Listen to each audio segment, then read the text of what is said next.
We're gonna start by bringing that up to a medium-high heat. And then while that's heating up, go ahead and add in your sausage so that way it slowly renders out all that fat and you don't have to use anything excess. Make sure they're nice and spread so that way there's even coverage all around. After a few minutes at high heat and it really starts to sizzle, go ahead and start moving it around to make sure you get all the sides nice and charred up. And after a few minutes, and once you've got that nice char built up, go ahead and put them back in the bowl once they came. And now depending on how fatty of a meat that you just cooked, you may need to add a little more oil. So I'm just gonna add in a little bit more oil to make sure that my potatoes don't stick and they get a nice crust. All right, now we're just gonna push those all in, spread them out nice and even, and then bring your heat down to medium to let them cook through. Once your potatoes are about 3/4 of the way through, make sure you scrape all those flavor bits off the bottom.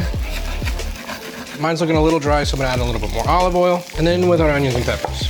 And you might be thinking, man, it took a really long time to cook your potatoes. It's true. Potatoes take a really long time on the stove. So if you wanted to, you also have the option to just put the whole thing in the oven, especially if you're using cast iron, that works fine. I just like to do that because in the oven gets the house hot, and then I'm hot, and it's not great. I don't have air conditioning, so make sure those are nicely mixed and broken up. You don't want these to cook down too much because you still want a little bit of crunch from them since your potato's gonna be soft and your meat's gonna be soft. And once those have started to get just a little bit limp, go ahead and take a bite and check for salt. In my case, I need a little more salt. And now that our potatoes are basically cooked through and our onions and peppers are almost right where we want them, sausage, get that nice and mixed up. Then we're just gonna reduce our heat down a little bit, get it nice and evenly spread. Grate over top a nice thin layer of melty cheese. Feel free to use whatever you want. I'm using Odobera, but really you can just use whatever you want as long as it's nice and melty. Now we'll just crack on some eggs, carefully placing them around.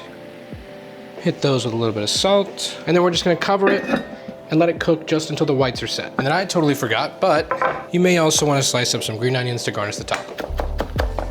You don't have to, but the option's there. And if you're having trouble with your eggs setting and taking too long, just pour a little bit of water down the side just to add a little bit extra steam.